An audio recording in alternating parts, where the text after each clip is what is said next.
I remember the exact moment everything fell apart. It was a Tuesday morning in October, and Seattle's autumn rain was drumming against my apartment windows with that persistent rhythm that had become the soundtrack to my adult life. I was rushing around my cramped studio trying to find a clean blouse for work when my phone rang. The caller ID showed my sister Emma's name, and something in my chest tightened immediately. "Sarah, we need to talk," she said without preamble, her voice carrying that familiar tone of authority she'd perfected over the years. At 32, Emma was only 3 years older than me, but she had always spoken as if she carried the weight of generations on her shoulders. "Good morning to you too," I replied, pulling the phone away from my ear as I continued searching through my laundry basket. "What's so urgent that you're calling me at 7 in the morning?" There was a pause, the kind that makes your stomach drop before you even know why. "Mom's been to the lawyer," she said finally. She's transferring everything to me. The house, the investment accounts, Dad's life insurance money that she never touched. All of it." I stopped moving. The blouse in my hand suddenly felt impossibly heavy. "What do you mean, everything?" "I mean everything, Sarah. She said she wants to make sure the family assets stay protected, that they go to someone who understands responsibility." Emma's voice had that careful quality it got when she was trying to soften a blow she knew would devastate me. "She's setting up the paperwork this week." I sank onto my unmade bed. The phone pressed so hard against my ear it hurt. Did she say anything about me? Did she ask you to call me?" Another pause. Longer this time. "No, Sarah, she didn't." 29 years of being the younger daughter, the one who tried harder, who called more often, who remembered birthdays and anniversaries and showed up for every family gathering, all of it crystallized into this single moment of understanding. I had always been on the outside looking in, but I had never realized just how far outside I truly was. "I see," I managed to say, though my voice sounded strange and distant even to my own ears. "Look, I didn't ask for this," Emma continued, and for the first time she sounded genuinely uncomfortable. "I told her she should talk to you, that we should all sit down together and discuss it. But you know how Mom is when she's made up her mind." I did know. Our mother, Patricia Welsh, had built her entire identity around being decisive, practical, and above all, right. She had been the one to hold our family together after Dad died when I was 16, working double shifts as a nurse to keep us afloat while Emma finished high school and I struggled through my junior year. She had been the one to make all the hard choices, to sacrifice her own dreams so that we could have ours. And apparently, she had also been the one to decide, sometime over the past few years, that I wasn't worth including in those dreams anymore. "Why now?" I asked, though I wasn't sure I wanted to know the answer. "Why is she doing this now?" Emma sighed, a sound that carried across the phone line like a weight set. "I think it started after you moved out to Seattle. She kept saying you were too far away, too focused on your own life to care about family. And then when you couldn't make it home for her birthday last year because of work, I was in the middle of a project that would have cost me my job if I'd left," I interrupted. But even as I said it, I could hear how the excuse sounded hollow, insufficient. "I know that," and I tried to explain it to her. "But Sarah, you have to understand. She sees Emma as the one who stayed, who built her. Life close to home, who's there when she needs something. She sees you as the one who left." The accusation hung in the air between us, and I realized that my sister had just revealed something she probably hadn't meant to. She hadn't said, "Mom sees you as the one who left." She had said, "She sees you as the one who left," speaking about our mother in the third person, as if she were observing from the outside. But then she had corrected herself, switching to "she sees Emma," talking about herself in the third person too. It was a small slip, but it told me everything I needed to know about how this conversation had gone.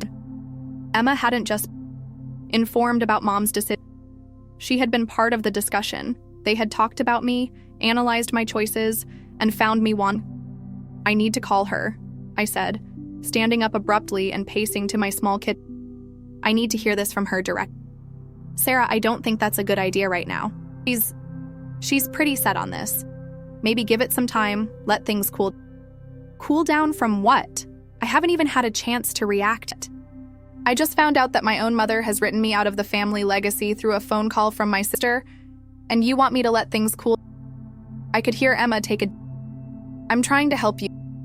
If you call her while you're angry, you're just going to make things worse.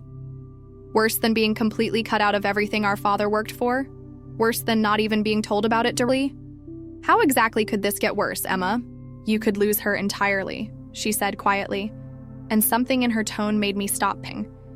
The words hit me like a physical blow, mainly because they confirmed what I had been trying not to acknowledge. Somewhere in the back of my mind, I had always known that my relationship with our mother balanced on a knife's edge. The phone calls that went unreturned, the visits that were scheduled around her convenience rather than mine, the way she spoke about my life in Seattle as if it were a phase I would eventually grow out of. All of it had been building to that. Maybe I already have, I said, surprising myself with how calm I hung up before Emma could respond, and then I sat in my kitchen, staring at my phone and trying to process what had just happened. The rain against my window seemed louder now, more insistent, as if the city itself were trying to tell me something I wasn't ready to hear. My apartment suddenly felt impossibly small and simultaneously. I looked around at the life I had built for myself, the mismatched furniture from thrift stores, the small dining table where I ate most of my meals alone, the single bookshelf crammed with novels and travel guides for places I dreamed of visiting day. It was a modest life, but I had chosen every piece of it, fought for every opportunity that had brought me here, but apparently none of that mattered to the woman who had me. I called in sick to work, something I hadn't done in over a year, and spent walking through the Pike Place market in the rain, trying to make sense of how I had become the daughter who didn't matter. The vendors called out their prices for fresh salmon and organic apples. Tourists snapped photos of the famous fish-throwing display, and life continued around me as if my world hadn't just shifted on its axis. By the time I made it back to my apartment, I had made a decision. I was going to call my mother, not because Emma thought it was a bad idea, but because I needed to understand. I needed to hear her voice when she explained why 29 years of being her daughter hadn't been enough to earn even a conversation about this choice. But when I finally dialed her number, my hands shaking slightly as I pressed each digit, the call went straight to voicemail. Her voice, crisp and professional even on her personal phone, informed me that she wasn't available and that I should leave a message. I hung up without saying anything, and that silence felt like the most honest communication we'd had in years. 3 days passed before my mother called me back, and when she did, I was sitting in my cubicle at the marketing firm where I worked, trying to focus on a campaign for a local coffee chain. The irony wasn't lost on me that I was being paid to make people believe in things they didn't necessarily need, when I couldn't even make my own mother believe I was worth a conversation. "Sarah," Emma said you called. Mom's voice came through. My phone with that particular tone she used when she was addressing something unpleasant but necessary, like discussing bills or scheduling medical appointments. I glanced around the open office space, suddenly hyper-aware of my coworkers typing and talking around me. This wasn't a conversation I wanted to have in public, but I also knew that if I asked her to call back later, she might not. "Hi, Mom," I said, keeping my voice low and turning my chair toward the window.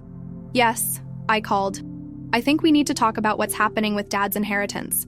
"What's happening is that I'm making sure our family's assets are properly managed," she replied without hesitation. "Emma has shown herself to be responsible with money, and she's building a stable life here in Portland. She understands the importance of family." The accusation was subtle but unmistakable. I wasn't responsible. I wasn't stable. I didn't understand the importance of family. Each implication felt like a small cut, the kind that doesn't seem serious until you realize you're bleeding from a dozen different wounds. "Mom, I'd like to think I'm responsible too. I've been supporting myself entirely since college. I've never asked you for money, and I've built a career I'm proud of. Doesn't that count for something? Building a career 600 miles away from your family counts for something." "Yes," she said, and I could hear her moving around her kitchen, probably preparing dinner for one, since she had been eating alone for the past 5 years. "It counts for exactly what you've chosen it to count for." I closed my eyes and tried to find the words that would make her understand. I moved to Seattle because there were opportunities here that didn't exist in Portland. I didn't move to get away from you or to abandon the family. I moved to build something for myself. And Emma built something for herself too. But she did. It close enough to home that she could still be part of this family. She still comes to Sunday dinners. She still helps me with things around the house. She still acts like she has a mother. The last sentence hung in the air like an accusation and a judgment all at once. I felt my throat tighten, and for a moment, I couldn't speak. When I finally found my voice, it came out smaller than I wanted it to. I call you every week, Mom, sometimes twice a week. I visit when I can, and I send cards for every holiday. I've invited you to come visit me in Seattle at least a dozen times. How is that not acting like I have a mother? Phone calls aren't the same as being present, Sarah. Cards aren't the same as showing up. And inviting me to visit your life isn't the same as being part ours. I wanted to argue with her, to point out the logical flaws in what she was saying, but something in her tone told me this wasn't really about logic. This was about something deeper, something that had been building for years while I was busy building my own life. What do you want from me? I asked finally. Do you want me to move back to Portland? Do you want me to quit my job and come home? Want you to want to be part of this family without me having to ask you to, she said. And for the first time in the conversation, her voice cracked slightly. I want you to care about maintaining the things your father worked so hard to build. I want you to understand that family means more than occasional visits and weekly phone calls. I realized then that we were having two completely different conversations. She was talking about presence and commitment and the weight of family legacy. I was talking about love and fairness and the right to build my own life while still being included in hers. Neither of us was entirely wrong, but we weren't speaking the same language either. So because I don't live in Portland, I don't get to inherit anything Dad worked for? I asked, trying to keep the hurt out of my voice and failing completely. It's not about punishment, Sarah. It's about practical reality. Emma is here. Emma is involved. Emma has shown that she's willing to make sacrifices for family. The house, the investments, they need someone who will take care of them properly, someone who understands their value beyond just their dollar amount. And you don't think I understand that value? There was a long pause, long enough that I wondered if the call had been dropped. Finally, she spoke again. I think you understand the value of independence more than you understand the value of interdependence. And that's fine, Sarah. That's the choice you've made, and you've clearly been successful with. But choices have consequences, and this is one of them. The finality in her voice made my chest ache. This wasn't a discussion or a negotiation. This was an announcement delivered with the same business-like efficiency she had used to inform me about family scheduling changes or financial decisions throughout my childhood. Mom, can I ask you something? Of course. When you made this decision, did you think about calling me first? Did you consider that I might want to be part of the conversation? Another pause, shorter this time. I considered it, yeah. And I decided that if you wanted to be part of family conversations, you would have made more effort to be part of the family. The words hit me like a slap, mainly because they contained just enough truth to make me question everything I thought I knew about my own choices. Had I been selfish in moving to Seattle? Had I been wrong to prioritize my career over proximity? Had I somehow failed at being a daughter without even realizing? But even as those doubts swirled through my mind, another part of me, a part that sounded suspiciously like my father's voice, reminded me that I had been trying to make them proud. Every promotion, every successful project, every small milestone in my career had been partly motivated by the hope that they would see me as someone worth celebrating. I had been building something I thought they would admire, not something I thought would exclude me from their life. I don't know how to fix this, I said finally, and the admission felt like surrendering something important. Maybe it doesn't need to be fixed, Mom replied. Maybe it just needs to be After we hung up, I sat in my cubicle for a long time, staring at my computer screen without seeing it. My coworkers continued their conversations around me.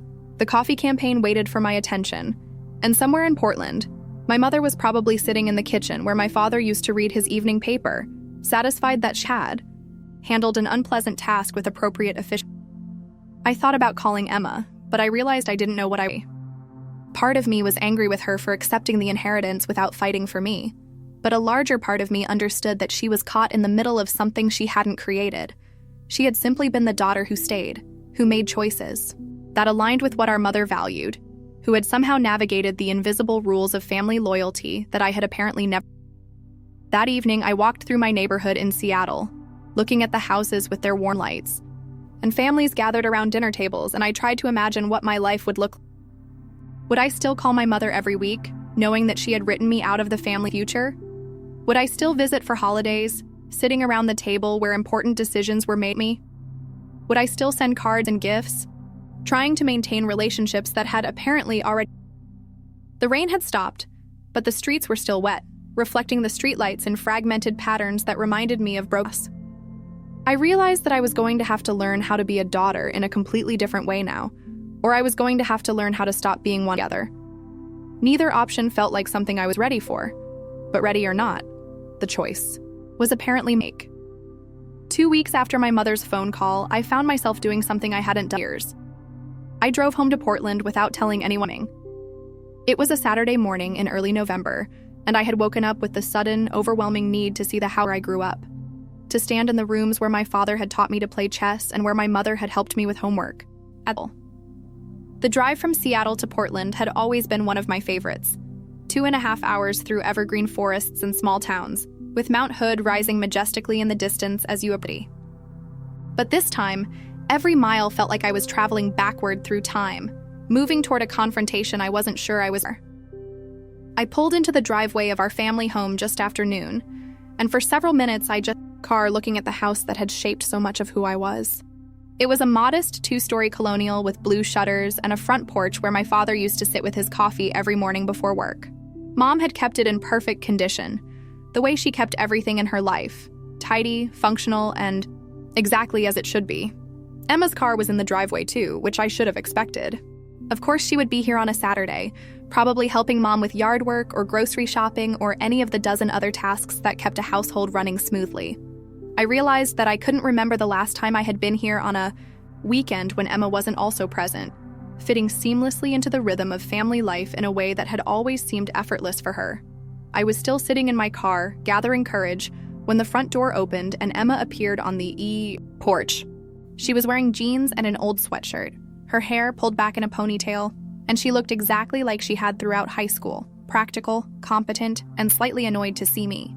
"What are you doing here?" she called out, not moving from the porch. "I wanted to see Mom," I called back, finally getting out of my car. "I wanted to talk to her in person." Emma's expression shifted from annoyance to something closer to concern. "Sarah, she doesn't know you're coming. This isn't a good idea." "Why?" "Because she might have to actually look at me when she explains why I don't matter anymore. Because she's having a hard time with this too. And surprising her isn't going to help anything." I stopped walking toward the house and stared at my sister. "She's having a hard time. She's the one who made the decision. She's the one who cut me out of everything without even a conversation." Emma came down from the porch and met me halfway across the front yard.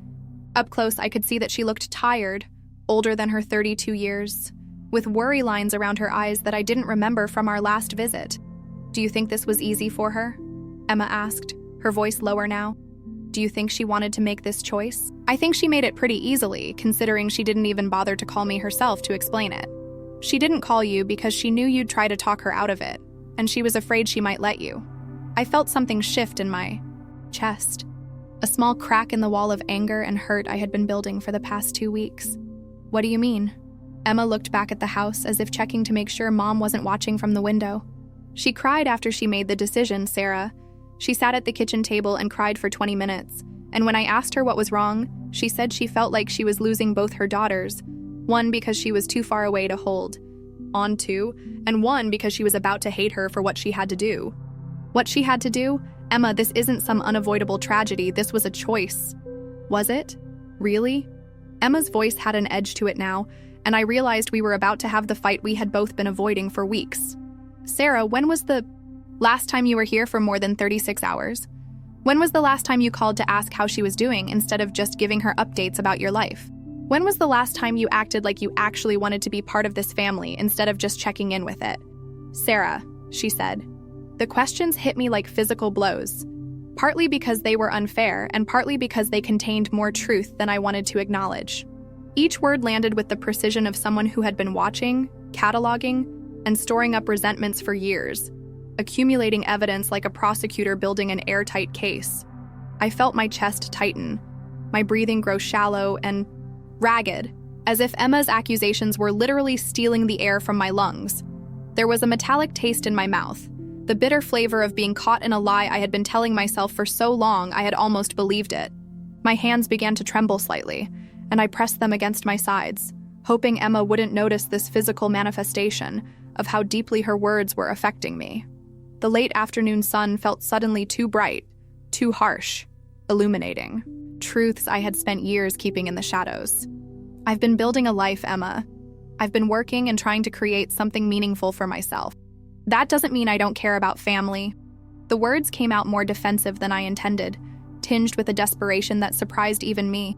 I could hear the echo of countless conversations I'd had with myself during long commutes and sleepless nights, justifying the distance, rationalizing the choices that had led me here. Each justification had felt so reasonable in isolation, so logical and necessary. I had rehearsed these arguments in my head so many times that saying them aloud felt like reciting lines from a play I had memorized but never truly understood. The words tasted stale in my mouth, like food that had been left out too long and had lost all its flavor. But it means you care about other things more. Emma's voice was steady, matter of fact, as if she were stating something as obvious as the color of the sky or the direction of the wind. There was no anger in it, which somehow made it worse. Anger I could have fought against, could have matched with my own fury. I knew how to handle conflict when it came wrapped in raised voices and heated exchanges, but this calm certainty left me nowhere to hide.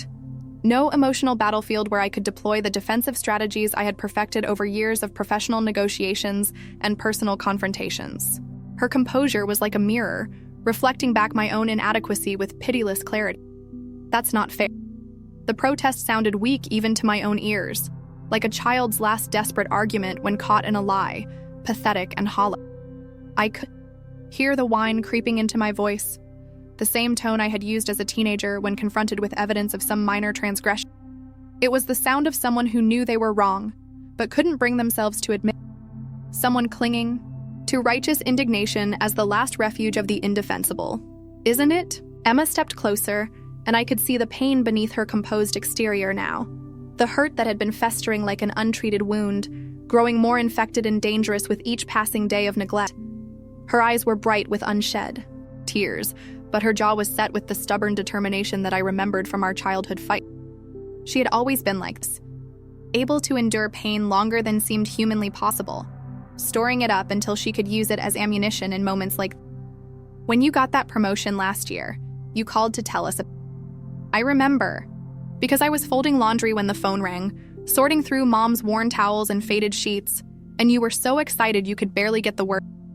Your voice was higher than usual, breathless with excitement, and you talked for 20 minutes about your new responsibilities, your corner office with the window overlooking the city, your new salary that was more than Dad ever made in his best.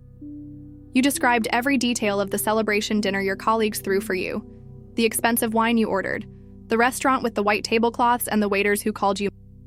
When you moved to the new apartment, you sent pictures, professionally staged photos that looked like they belonged in a magazine, not a place where someone actually lived. When you started dating someone, you mentioned it in passing during one of your weekly check-in calls, like it was just another item on your...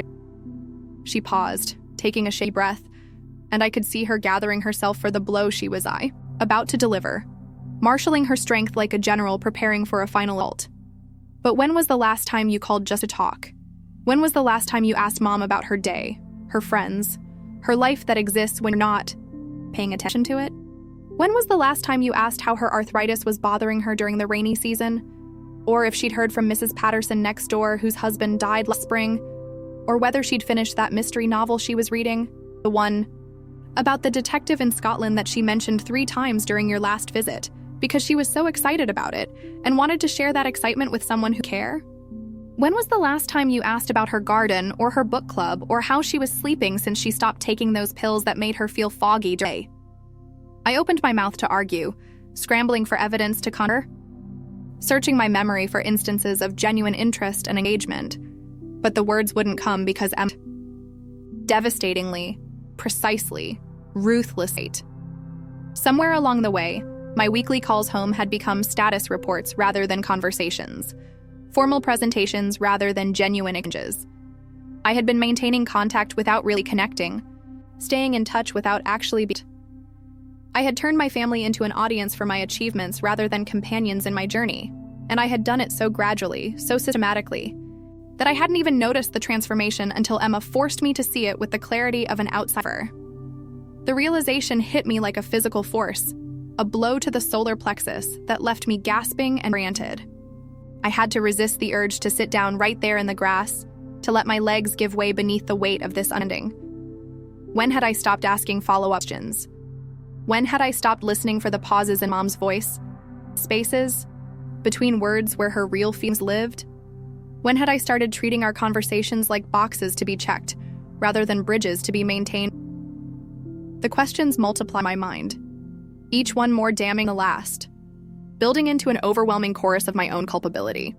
I didn't realize I started, but Emma interrupted me, her voice growing more passionate now, as if my obvious guilt had given her permission to finally unleash years of accumulated frustration, years of watching our family slowly dissolve while I remained obliviously focused on my trajectory. There was color in her cheeks now, a flush of emotion that made her look more like the sister I remembered from childhood, the one who would fight fiercely for what she believed in, who never backed down from a confrontation when she knew You didn't realize because you weren't paying attention, and Mom didn't know how to tell you that she needed more than updates. She needed to feel like she mattered to you as much as your job did, as much as your new life did, as much as your apartment with its granite countertops and your car with its leather seats and your friends with their impressive careers and their sophisticated conversations about things that have nothing to do with the people who raised you. She needed to feel like you still saw her as a person, not just as the woman who raised you and now deserved periodic reports on how well she did her job, like some kind of performance review delivered from a great height by someone who had moved on to more things. The words stung because they painted a picture of myself I didn't want to recognize. Someone who had reduced the most important relationships in her life to transactions, who had turned love into a performance review, who had become so focused on proving her worth through external achievements that she had forgotten how to simply be present with the people who had loved her before she accomplished anything at all. It was a portrait of someone I would have criticized harshly if I had encountered her in someone else's story, someone I would have judged as shallow and self-absorbed. The fact that this person was me felt like a betrayal of everything I thought I knew about myself. She does matter to me. She's my mother. But even as I said it, I could hear how hollow it sounded, how much it proved Emma's point rather than disproving it. The words felt automatic, reflexive, like something I had been programmed to say rather than something I genuinely felt. They had the empty ring of a slogan, a bumper sticker sentiment that said nothing about the actual texture of my relationship with the woman who had given birth to me, raised me, worried about me through countless sleepless nights, and who now waited by the phone every Tuesday evening for calls that had become increasingly perfunctory and brief. Then why does it feel like you've been saying goodbye to us in installments for the past 5 years? The question hung in the air between us like a physical presence, heavy and inescapable, dense with the weight of accumulated losses and missed opportunities. I realized that Emma had just articulated something I had been feeling but hadn't been able to name, something that had been gnawing at the edges of my consciousness during every visit home, every phone call, every holiday gathering. It was the feeling of being a tourist in my own life, an observer of family traditions that no longer seemed to fully include me, a guest who was welcome but no longer essential to the functioning of the household. Every visit home had felt like a step away from something rather than a step toward it. I would arrive with my carefully curated stories, my updates and achievements, and leave feeling empty and disconnected, as if I had been performing a version of myself rather than actually being myself. The person I became in this house felt like a character I was playing, someone who remembered her lines but had forgotten her motivation, who knew the blocking but had lost the emotional truth of the scene. Every phone call had felt like an obligation rather than a pleasure, a duty to be discharged rather than a connection to be savored, something to get through efficiently so I could return to the more pressing demands of my real life. Every holiday had felt like a performance of family togetherness, rather than a genuine celebration of our connection. Elaborate productions where we all played our assigned roles without anyone acknowledging that the script had become stale and artificial, that we were all just going through the motions of intimacy without actually achieving it. I had been slowly, unconsciously, preparing to leave them behind, and they had been watching it happen with the helpless clarity of people who could see the train coming, but couldn't get out of its path. The thought made me sick to my stomach, filled me with a nausea that had nothing to do with physical illness and everything to do with the recognition of my own moral failure. How many times had Mom hung up the phone after one of our calls and felt more alone than before? How many times had she shared good news or worries with Emma because she knew I would respond with the right words but not the right feeling, that I would offer solutions instead of sympathy, advice instead of empathy. "I never meant for it to feel that way," I said finally, my voice barely above a whisper, cracked and broken like something that had been dropped and shattered.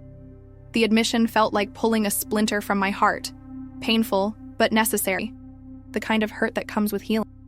My throat felt constricted with the weight of unshed tears and unspoken apology. I could taste salt at the corners of my mouth, though I wasn't sure when I had started crying. "I know you did. But intent doesn't always matter when the impact is the same." Emma's voice was gentler now, as if my obvious pain had satisfied. Something in her had proven that I was still capable of feeling hurt on behalf of someone other than myself. There was forgiveness in her tone, or at least the possibility of forgiveness, the first crack in the wall she had built around her. Anger. She reached out tentatively, as if she wanted to touch my arm, but wasn't sure if the gesture would be welcome, her hand hovering in the space between us like a question waiting to be answered. We stood there in the front yard of our childhood. Home, two sisters who had grown up in the same house, but had somehow learned completely different lessons about what it meant to love. The irony wasn't lost on me. We had been raised by the same parents, had attended the same family dinners where grace was said and stories were shared, had been taught the same values about kindness and loyalty and commitment, and yet we had emerged with completely different understanding of what family required. The grass beneath our feet was the same grass where we had played as children, run through sprinklers on summer afternoons, built snow forts during winter storms. The oak tree that had shaded our games was still there, taller now, its branches reaching toward a sky that seemed somehow different than the one we had looked up at as children, though I couldn't say exactly. Emma had learned that love meant presence, consistency, showing up even when it was inconvenient or unrewarding, or just plain boring. She had learned that love was measured not in grand gestures or impressive achievements, but in the accumulation of small moments, daily choices to prioritize connection over convenience, to choose intimacy over independence. She had to find meaning in the mundane rhythms of family life, the weekly grocery trips with mom, the shared meals, the phone calls that served no purpose other than to hear a familiar voice. I had learned that love meant independence, achievement, making the people you care about proud of what you could accomplish on your own. I had learned that the best way to honor the people who raised you was to become successful enough that their investment in you felt worthwhile, to justify their sacrifices by becoming someone who could stand on her own and need nothing from anyone. I had learned to equate love with achievement, to measure my worth by my ability to impress rather than my willingness to be present. Neither of us was wrong, but we weren't compatible either. Our different approaches to love had created a chasm between us, and I was only now beginning to understand how wide it had become, how deep it reached, how much effort it would take to build a bridge across it. We were speaking different languages, operating from different assumptions about what family meant and what it required from its members. The distance between us wasn't just physical. Though I lived 3 hours away and visited maybe 4 times a year, it was philosophical, emotional, fundamental. We had become strangers who happened to share a history, related by blood but not by understanding. What happens now? I asked, genuinely uncertain for perhaps the first time in years. I was used to having plans, strategies, goals with clear paths to achievement and measurable outcomes. I was used to problems that could be solved with hard work and determination, challenges that could be overcome with the right combination of intelligence and persistence. But this felt like uncharted territory, a landscape where my usual skills and strengths seemed irrelevant, where the very qualities that had made me successful in my professional life might actually be obstacles to healing the relationships that mattered most. "I don't know," Emma said, and for the first time in our conversation, she sounded uncertain rather than authoritative. The admission seemed to cost her something. Emma had always been the one with answers, the one who could see clearly through family dynamics and emotional complications, who could navigate the treacherous waters of interpersonal relationships with an intuition that I had always envied and never understood. Hearing her admit uncertainty was both unsettling and strangely comforting, proof that we were both in unfamiliar territory now, both struggling to find our way forward without a map. I know that I don't want this inheritance if it means losing you. I know that Mom doesn't want to choose between her daughters, that the very idea of having to pick sides is breaking her heart in ways she doesn't know how to express. And I know that we're all going to have to figure out how to be a family in a different way than we used to be, in a way that makes room for who we've become instead of insisting that we remain who we were. The mention of the inheritance brought everything into sharp focus, like adjusting the lens on a camera until the previously blurred image becomes crystal clear. This wasn't just about hurt feelings or different approaches to family relationships. This was about money, about Mom's house with its creaking floors and memories embedded in every room, about the tangible legacy of our parents' life together. It was about who deserved what, and who had earned the right to inherit not just possessions but the responsibility of carrying forward the family's story, of being the keeper of traditions and memories, and the thousand small rituals that make a family feel like home. Before I could respond, before I could begin to untangle the knot of emotions and obligations that Emma's words had revealed, before I could figure out how to apologize for years of benign neglect, disguised as independence, the front door opened, and Mom appeared on the porch. She was wearing the same blue cardigan she had worn throughout my childhood, the one with the small hole near the left elbow that she refused to throw away, because Dad had always said it made her look like a college professor, distinguished and wise. The hole had gotten bigger over the years, fraying at the edges like so many things in this house, but she still wore it like armor against the world's casual cruelties. Her hair was pulled back in the same practical bun she had favored since Dad died, though I noticed now that it was more silver than brown, and thinner than I remembered.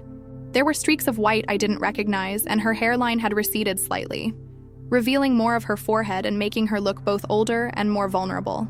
She looked smaller than I remembered, more fragile, as if the years had been slowly wearing away at her substance like water eroding stone. Her shoulders were more rounded, curved inward as if she were protecting herself from invisible blows. Her hands, which I remembered as strong and capable, looked pale and delicate. Now, the veins more prominent, the skin spotted with age marks that hadn't been there during my last visit. When she saw me standing in the yard with Emma, her expression went through a series of changes I couldn't quite read. Surprise, certainly, but also something that looked like fear.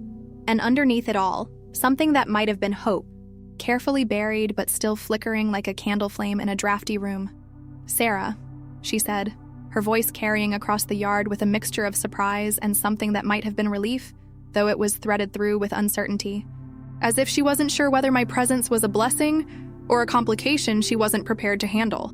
There was a tremor in her voice that I didn't remember, a quaver that spoke of age and worry and sleepless nights spent wondering what she had done wrong to drive one daughter away and burden the other with too much responsibility. "I didn't know you were coming." The simple statement contained multitudes, layers of meaning that I was only beginning to understand. I heard the question she wasn't asking. Why are you here in the middle of a Tuesday afternoon without warning or explanation? I heard the worry she wasn't expressing. Is something wrong? Something terrible that would bring you home without notice? I heard the hope she was trying not to feel. Have you finally come home? Not just to visit, but to truly return. To be present in a way you haven't been for years? I heard the fear underneath it all. What does this mean for Emma? For the delicate balance we've maintained, for the careful way we've learned to navigate around the absence you've created in our daily lives? "I should have called," I said, starting to walk toward the house, my legs feeling unsteady beneath me, as if the ground itself had become unreliable. Each step felt deliberate and strange, like I was learning to walk again after a long illness. The distance between the street and the front porch seemed longer than I remembered, giving me too much time to think about what I was walking toward, what conversations awaited me inside those familiar walls. But I needed to see you. She nodded and stepped aside to let me pass into the house, and as I crossed the threshold into the home where I had learned to walk and talk and dream, where I had taken my first steps and spoken my first word, where I had cried over broken toys and celebrated small victories, I realized that nothing looked different, but everything felt changed. The furniture was the same. The worn couch with its faded floral pattern where I had done homework and watched Saturday morning cartoons. The dining room table with its collection of scratches and water rings that told the story of thousands. Of shared meals, the piano that had been silent since Dad died, its keys yellowed with age and its bench stacked with sheet music that no one played anymore. The family photos still lined the hallway walls, a chronological journey through birthdays and graduations and holidays. Faces aging and changing, but always together. Always smiling, always pretending that time couldn't touch. The smell of Mom's lavender detergent still clung to everything, mixed with the faint scent of the vanilla candles she had always loved and the lingering aroma of whatever she had cooked for dinner.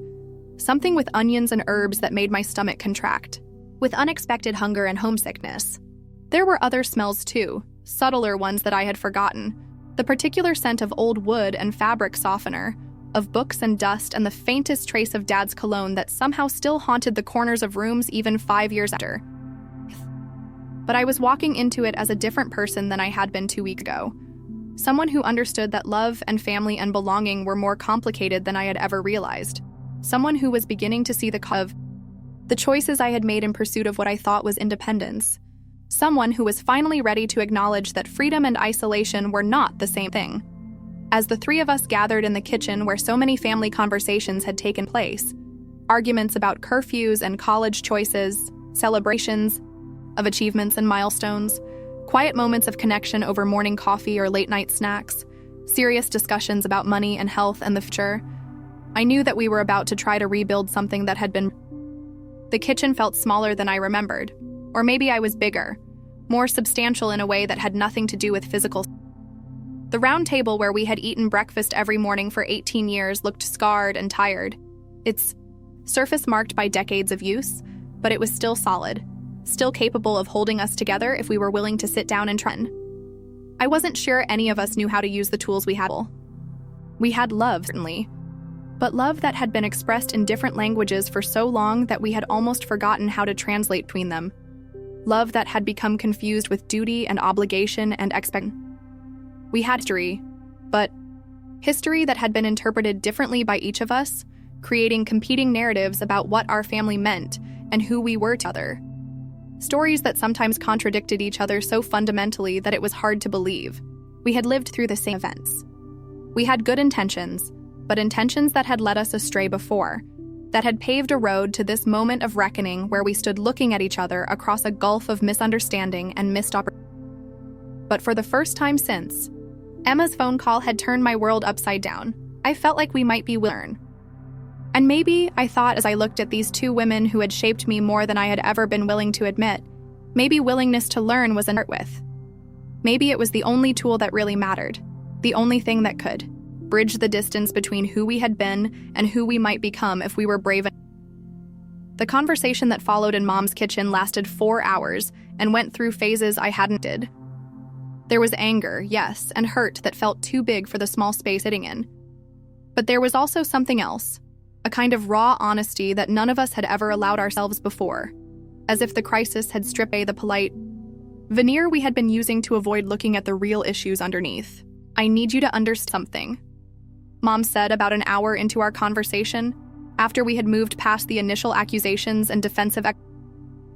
When your father died, I made a promise to myself that I would keep this together, that I would make sure his daughters grew up knowing they were loved and supported, and that they had a foundation to build on. She was sitting at the head of the kitchen table, the same spot where she had helped us with homework, and listened to our teenage dramas and announced family decisions for as long as I remember. Her hands were wrapped around a cup of coffee that had gone cold while we talked, and she hadn't looked directly at either Emma or me for several minutes. For a while, I thought I was succeeding. You were both doing well in school. You both seemed to know who you were and what you wanted. Emma went to college close to home and then came back to build her life here.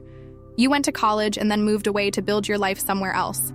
Both choices seemed for who you were. She paused and took a sip of her cold coffee, making a face at the temperature but continuing to hold the anchor. But somewhere along the way, I started to feel like I was losing you, Sarah. Not because you were doing anything wrong, but because you were building a life that didn't seem to need us in it. And I didn't know how to tell you that without sounding selfish or needy or like I was You weren't losing me, I said, but even as the words came out, I knew they were true. I was trying to become someone proud of.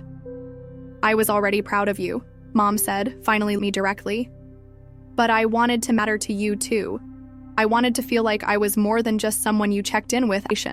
The admission hung in the air between us, and I realized that we had been caught in a cycle of misunderstanding that had been building for years. I had been trying to prove myself worthy of her love by achieving things I thought would impress her, while she had been trying to feel valued by me through presence and involvement that I had been too busy to provide. I didn't know, I said finally. I didn't know you felt that way. I didn't know how to tell you without sounding like I was criticizing your choices. You were so happy about your job, so excited about your life in Seattle. I didn't want to be the needy mother who couldn't let her daughter go. Emma, who had been unusually quiet during this exchange, finally spoke up. "But you were willing to be the mother who cut her daughter out of the family inheritance?" Mom turned to look at Emma with surprise, as if she had forgotten she was there. "That wasn't about cutting her out. That was about being practical. The house, the investments, they need someone who's here, who's involved, who can manage them properly. They need someone you trust," Emma corrected gently. "And you don't trust Sarah to care about them the way you think she should." "That's not..." Mom started, then stopped. "Maybe that's part of it, yes. But it's also about what's realistic. Sarah has built a life 600 miles away. She has responsibilities and commitments there. It wouldn't be fair to burden her with property and investments she'd have to manage from a distance." I felt something click into place in my mind, a piece of understanding that had been missing from all our previous conversations. "Mom, did you ever consider asking me what I wanted? Did you ever think that maybe I would want to be involved in managing Dad's legacy, even if it was complicated?" She looked at me with genuine surprise. "Would you want that?" "I don't know," I said honestly. "But I would have liked the chance to find out. I would have liked to be part of the conversation instead of just receiving the verdict." For the first time since I had arrived, Mom's carefully composed expression cracked slightly. "I was afraid," she said quietly. "I was afraid that if I asked you to be involved, you'd say no because it was too much trouble. And I was afraid that if you said yes, you'd do it out of guilt rather than genuine care. Either way, I felt like I'd be putting you in a position where you'd have to choose between your life and your family, and I didn't want to do that to you. But by not asking, you chose for me," I pointed out. "You decided that I would say no, and you acted on that assumption." "Yes," she admitted. "I did." The conversation continued for another hour, circling around years of accumulated assumptions and missed communications and the different ways we had all tried to love each other without really understanding what the others needed. Emma talked about feeling caught in the middle, trying to be the daughter who stayed while watching the family slowly fragment. I talked about feeling like I had to choose between being successful and being a good daughter, as if the two were mutually exclusive. Mom talked about feeling like she was failing at the one job that mattered most to her, keeping our family connected. By the time we were all talked out, the kitchen was getting dark and none of us had eaten lunch.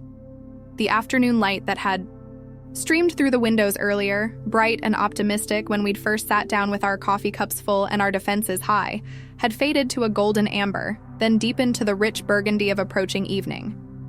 Long shadows stretched across the worn wooden table where we sat, the same table where we'd shared countless meals, homework sessions, and holiday mornings, its surface marked with decades of scratches and water rings that told the story of our family's daily ritual. Outside, I could hear the distant hum of traffic punctuated by the occasional bark of a neighbor's dog and the rhythmic thud of a basketball being dribbled against a garage door somewhere down the street. But inside our little bubble of conversation, the world felt suspended, as if time had slowed to accommodate the weight of everything we'd finally allowed ourselves to see. Something had shifted in the space between us, something that felt fragile, but real, like the first green shoots pushing through frozen ground after a long winter, tender and uncertain, but undeniably alive. The tension that had crackled between us for months, the sharp electric feeling that made every conversation feel like walking through a minefield, hadn't disappeared entirely, but it had transformed into something else, something more workable and less dangerous. The air itself felt different now, charged not with anger but with possibility, heavy with the weight of words that had finally been spoken after years of careful avoidance. We were all exhausted from the emotional excavation we'd just undertaken, from digging up grievances that had been buried for years like archaeological artifacts, some small and sharp, others massive and unwieldy, and examining them in the harsh but necessary light of honesty. My throat felt raw from talking, from pushing past the habitual politeness that usually governed our interactions, from saying things I'd rehearsed in my head 1,000 times, but never had the courage to voice. "I don't know how to fix this," Mom said finally, her voice barely above a whisper, each word seeming to cost her something precious, echoing the words I had spoken to her 2 weeks earlier, when I'd called her crying from my apartment 3 states away. My voice breaking over the phone line as I tried to explain why I felt so lost and angry and disconnected from the family I'd once thought I understood. Her hands were wrapped around a cold cup of coffee, the same blue ceramic mug she'd been drinking from for as long as I could remember, now stained with the residue of countless conversations. Knuckles white with the effort of holding on not just to the cup, but to her composure, to the thread of vulnerability she'd finally allowed herself. I don't know how to take back decisions that have already been made, or how to rebuild trust that's been damaged by years of assumptions and misunderstandings. I don't know how to undo the years of assuming I knew what was best for everyone, without asking what you actually wanted, without considering that my children might have dreams and needs and perspectives that differed from my own. I don't know how to apologize for the weight of expectations I placed on both of you, or for the ways I made you feel like you had to choose between your own happiness. The admission hung in the air between us like a bridge neither of or us was sure we could trust to hold our weight, swaying in the emotional currents that had been stirred up by our afternoon of painful honesty. I watched my mother's face in the dim light filtering through the kitchen window, seeing for the first time the uncertainty she'd been carrying like a heavy stone in her chest, the doubt that lived behind her carefully constructed confidence, and her need to appear strong and decisive at all. She looked smaller somehow, more human, stripped of the maternal armor she usually wore, the invisible shield that had protected her from appearing vulnerable or uncertain in front of her children. Her eyes were rimmed with red from the tears she'd shed earlier, and there was something in her expression I'd never before. The look of someone who had finally stopped pretending to have all. "Maybe we don't fix it," I said, surprising myself with the words as they tumbled out. The idea felt radical, almost dangerous to voice. Maybe we just start over and try to do better. Maybe we stop trying to repair something that was broken from the beginning and instead try to build something new. Emma looked at me with curiosity, her head tilted in that way she'd done since we were children whenever she encountered an idea. "What do you mean?" she asked, leaning lightly. "How do you start over with people you've life? How do you forget everything?" Deep breath, feeling my way through thoughts I'd never fully articulated before. I mean, maybe the inheritance isn't really the point. Maybe the point is whether we can figure out how to be a family that works for all of us, instead of a family that works for some of us while others feel left out or invisible, or constantly trying to wrong. The words felt strange in my mouth, like speaking a language learning. I mean, maybe we stop pretending that fairness means treating everyone exactly the same, when we all have different needs and different dreams and different ways of showing love. Maybe we stop keeping score of who got what and who sacrificed more and who deserves the most. I looked around the kitchen table at these two women who had shaped so much of who I was, my mother with her fierce protectiveness and her inability to express doubt, Emma with her quiet steadiness and her gift for seeing beauty in ordinary moments. I realized that I loved them both in ways that were complicated and imperfect, but absolutely real. Love that existed despite our failures to understand each other. Love that had survived years of miscommunication and assumptions. Also realized, with a clarity that felt both liberating and terrifying, that I had been waiting for them to make space for the life I had chosen, while they had been waiting for me to prioritize the life we had shared. We'd all been standing in our separate corners, arms crossed, waiting for the others to make the first move toward understanding. And in that waiting, we'd missed years of opportunities to actually know each other as the people we'd become rather than the people we'd once been or thought we should be. "I want to try something," I said, the words coming out more tentatively than I'd intended, my voice barely above a whisper in the suddenly quiet kitchen. I could feel both of them watching me intently, their attention focused and waiting, and I realized with a clarity that was almost startling that this might be the most important conversation we'd had since Dad's funeral. Maybe the most important conversation we'd ever had as a family. The weight of that realization settled over me like a blanket, both comforting and terrifying. I want to try having a different kind of relationship with both of you. One where I make more effort to be present and involved in ways that work, with my life instead of against it. And you make more effort to include me in decisions and conversations instead of assuming I don't care or I'm too busy to be bothered. I want to try being a long-distance daughter who still matters to this family, and a long-distance sister who still contributes something meaningful to our shared life. The silence that followed felt heavy with possibility and doubt in equal measure, stretching between us like a bridge that might either hold our weight or collapse entirely. I could see Mom processing what I'd said, her mind working through the implications, her fingers absently tracing the rim of her coffee cup in slow, deliberate circles the way she always did when she was thinking hard about something complicated.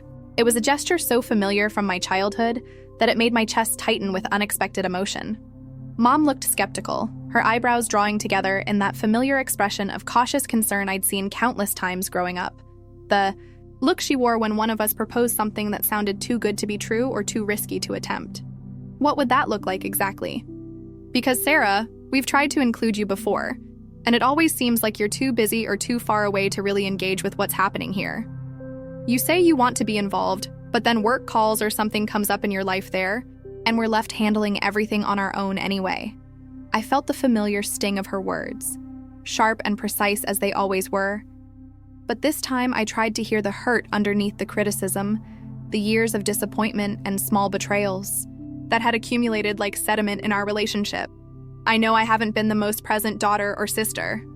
I know I've let work become an excuse for distance, and I know that distance has become an excuse for disengagement, and I know that's hurt both of you in ways I probably don't even fully understand. But I also think we've all fallen into patterns that aren't serving any of us well. Patterns that make it easier to assume the worst about each other's intentions instead of trying to find new ways to connect. I don't know yet exactly what it would look like, I continued, trying to find my way through thoughts I'd been turning over for weeks, ideas that felt half-formed but urgent. Maybe it means I visit more often, even if the visits are shorter, and more purposeful instead of these marathon guilt trips where I try to cram months of relationship into a few days. Maybe it means you call me when you're making big decisions, even if you think I'm too busy to care or too far away to have useful input. Maybe it means we find ways to be involved in each other's lives that don't require living in the same city or pretending that geography doesn't matter, that don't ask me to be someone I'm not, or you to pretend distance doesn't create real challenges. Emma was nodding slowly, thoughtfully, and I could see something shifting in her expression, a recognition dawning that made her look suddenly older and more understanding than I'd given her credit for. Like a family that works across distance instead of a family that requires proximity, she said, her voice thoughtful and measured, testing the words as she spoke them. Like we stop pretending that love only counts if you're physically present. For everything, that caring has to look the same for everyone, regardless of their circumstances or capabilities. Exactly, I said, feeling a surge of gratitude toward my sister for understanding what I was trying to articulate. I can't be the daughter who drops everything to come home for every crisis, but I can be the daughter who checks in regularly and cares about what's happening in your lives. I can't be the sister who's always available for coffee dates, but I can be the sister who remembers important things and shows up when it really matters.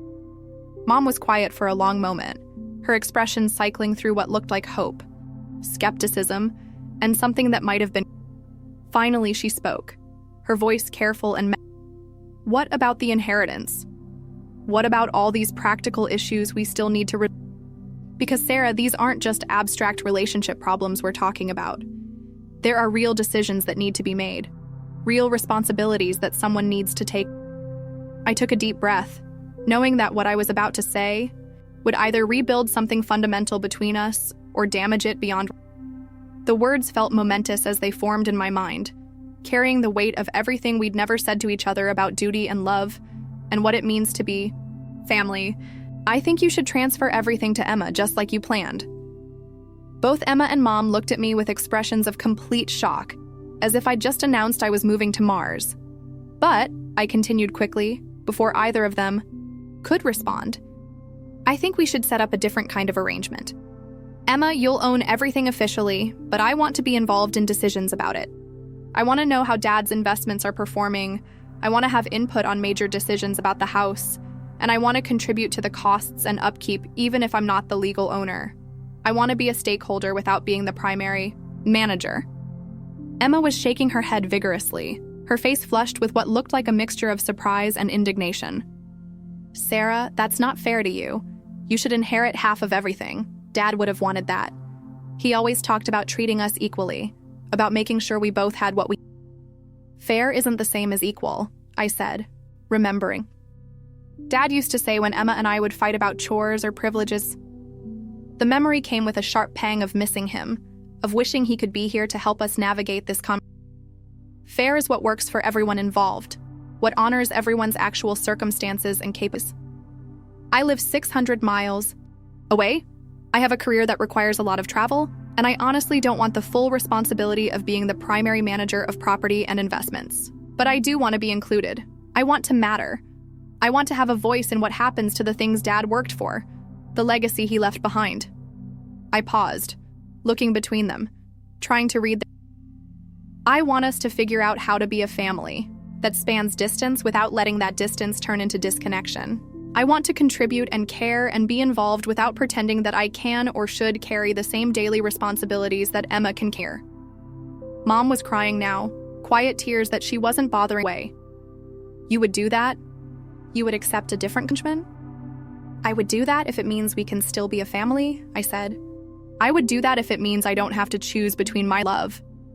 What followed was the most honest conversation the three of us had ever had about money and responsibility, and what it meant to honor my father's memory while still allowing each of us to live our own lives. We talked about practical arrangements and emotional needs and the difference between being involved and being. By the time I drove back to Seattle the next morning, we had sketched out the framework for a completely different kind of family relationship. Emma would inherit everything as planned, but she would also accept me as a silent partner in managing it. I would commit to visiting Portland once a month instead of 3 or 4 times a year, and Mom would commit to including me in family decisions before they were finalized. It wasn't perfect, and I knew there would be adjustments and conflicts and moments when the arrangement didn't work for one or all of us. But it was something we had built together, something that acknowledged our different needs and priorities while still maintaining our connection. 3 months later, I'm writing this story from my apartment in Seattle, looking out at the same rain.